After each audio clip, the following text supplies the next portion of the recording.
And now we go to the hotline, and Dudley Dawson is there standing by. Hawgs Illustrated, WholeHogSports.com. A lot to discuss with Dudley. Good afternoon, sir. Hey, guys. What's up? Not much. Always a pleasure to be on with two of the crankiest dudes in radio in the state of Arkansas. Cranky. Wait a Cranky. minute. I thought we were in a pretty good mood Yeah, today. we were in a pretty good mood today. DQ's the one that's cranky. She won't give up a Taylor Swift CD to win a national title. Jeez.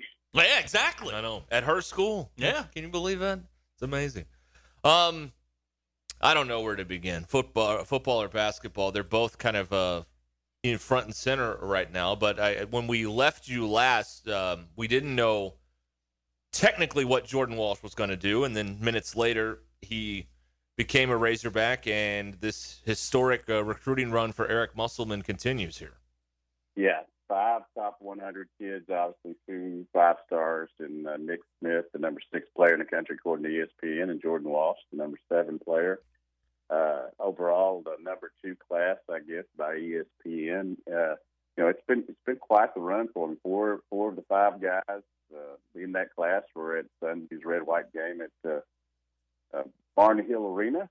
So, not only did the fans get a chance to see the present-day Razorbacks, but a glimpse of what the 4 future players would look like. So, it was a fun time being back in Barnhill.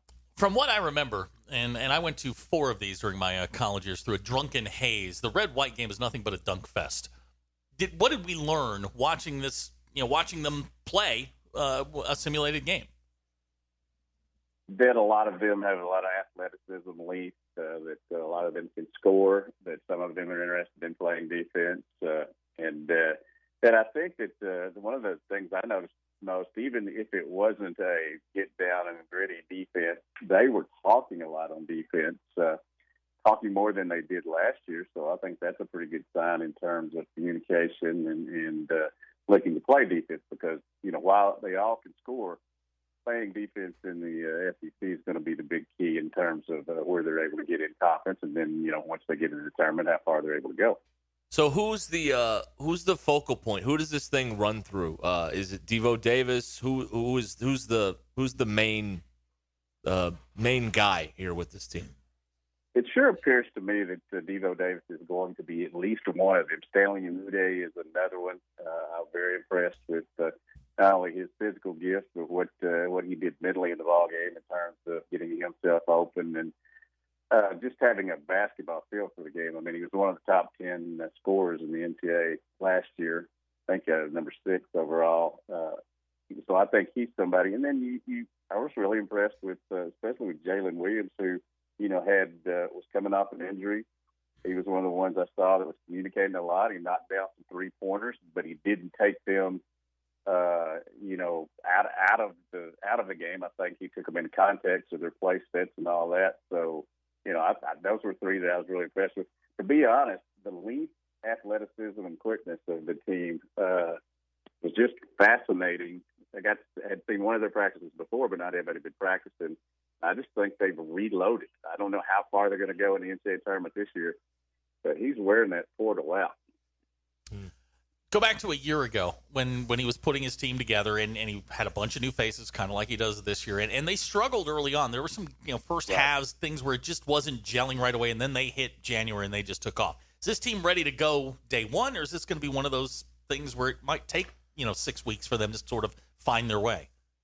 I think you have to, when you have this many newcomers, you have to figure that it's going to take a while for everybody to find their roles, especially with these first month or so of practices when not everybody's been on the floor, and they've even taken some days off trying to get some people healthy. So I think the roles, just like they were last year, will come along as they do. Obviously, Devo Davis didn't play a lot, at the start of last year. It was getting some pickup time and the late game time, and would come out after the games and get shots and just kept getting better and wait his turn and finally got his minutes and started to do something with it. So, yeah, I think it'll take, 6 weeks or so before they're primed and ready to go. But I think that we're going to see a lot of flashes of what they have between now and then. But I believe you're totally right in that you have to, when you have this many people, just as it was last year, everybody's got to find where they fit. It was striking to me this weekend, and I know that the football team lost and that probably contributed to it, but how quickly people switch to basketball mode for the red-white game. All the season tickets are sold out as well. I mean, this is 90s level interest from Arkansas fans, and they're paying 2021 level prices for these tickets. There's quite a bit of difference in how much tickets were in '94 versus what they are today at Bud Walton Arena. Yeah, I'll agree with you on certain points of that. I was surprised at how many people actually showed up for the game Saturday against Auburn. Yes, I know it was sold out technically and all that, but I was impressed with the crowd that showed up. After obviously everybody wasn't there at 11 a.m., but they showed up. But I do think it's kind of one of those things, much like the saying that the offensive lineman trot out there. It's cliche that.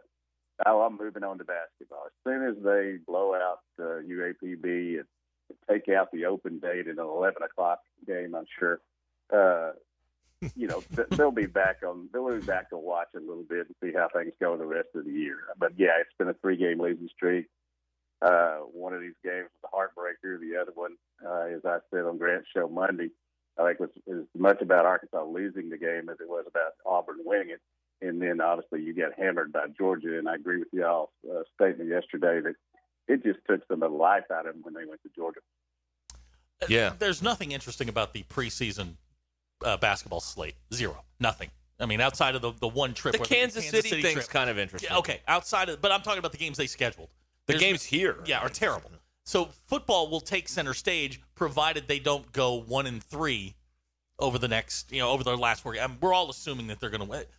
Settle everybody down, because I know Tommy was getting all wound up about it. There's no chance UAPB wins this game Saturday, right?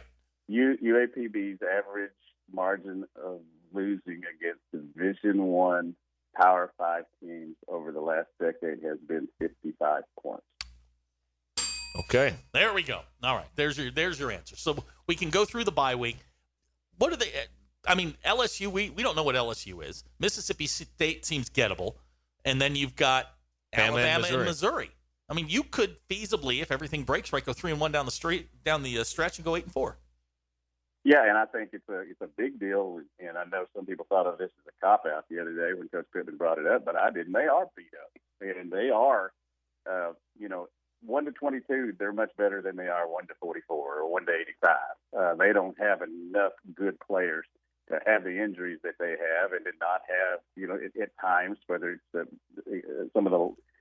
any of the last 3 staffs, basically picking out some wrong players to hand scholarships out to when it comes to depth-wise down the thing. And I think we're seeing that right now.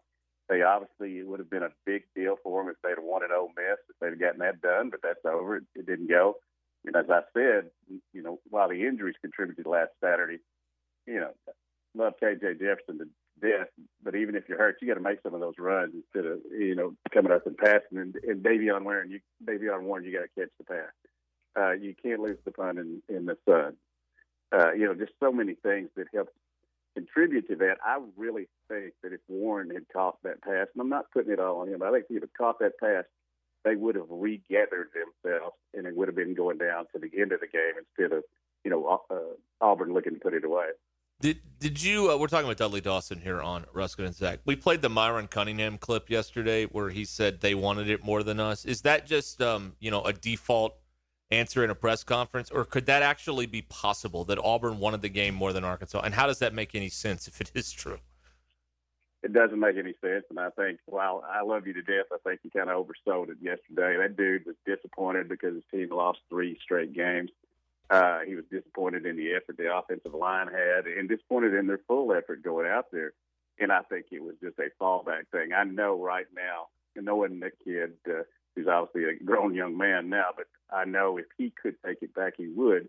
When you just got done playing, 3 or 4 hour football game, and people like us come in and ask you questions, and all you want to do is really get out of the uniform and get home.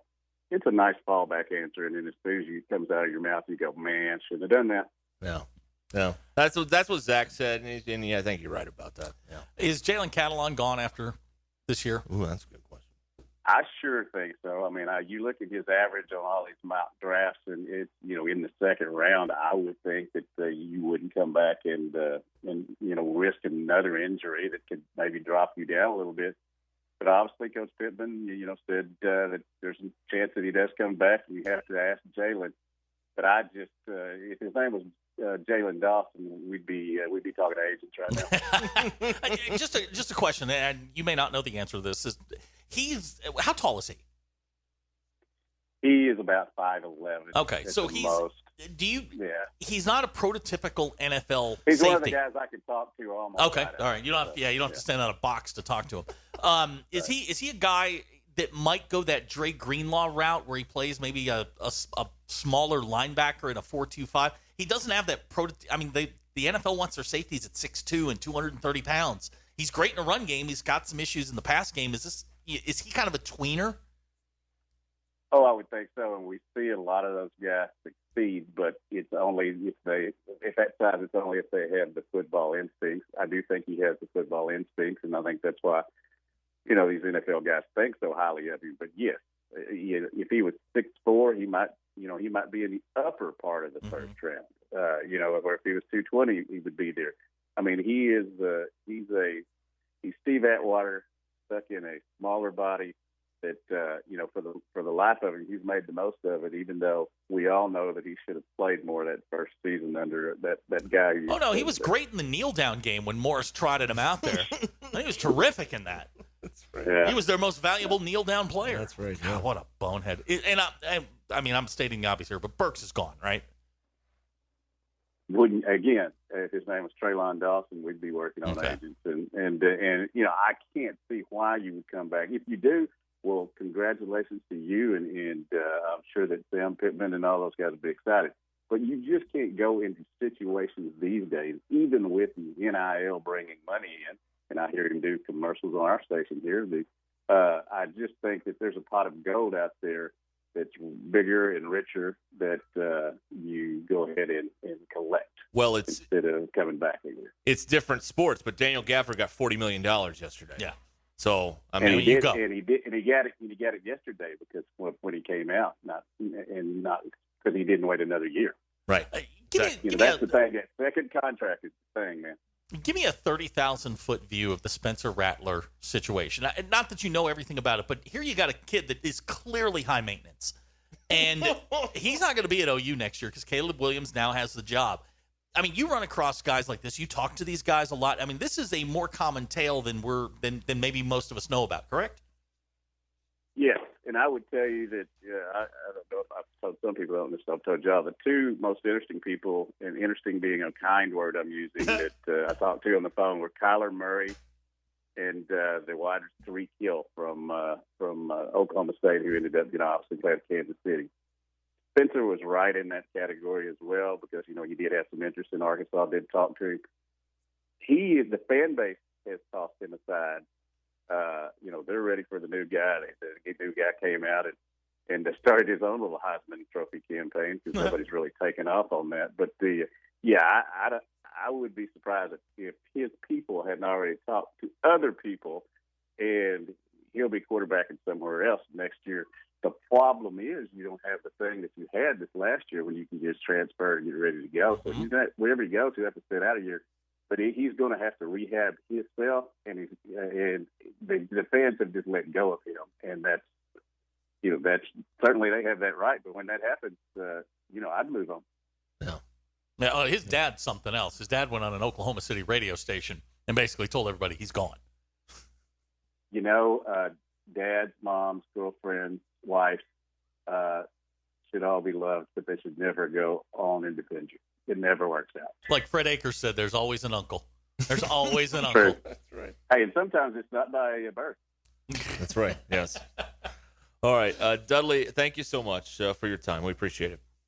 All right. Later, guys. Thanks, man. Dudley Dawson, Hawgs Illustrated, WholeHogSports.com, with us here on Ruscin. We're back, and better than ever, a new web interface to start the basketball season and more props, odds, and lines than ever before. BetOnline remains your #1 spot for all basketball and football action this season. Head to the new updated desktop or mobile website to sign up today and receive your 50% welcome bonus on your first deposit. Just use our promo code BELIEVE50 to receive your bonus. That's BLEAV50 to receive your bonus. From basketball, football, and baseball postseason, NHL, boxing, and UFC, right to your favorite Vegas casino games. Don't wait to take advantage of all the amazing offers available for the 2021 season. BetOnline is the fastest and easiest way to bet on all your favorite sports. BetOnline, where the game starts.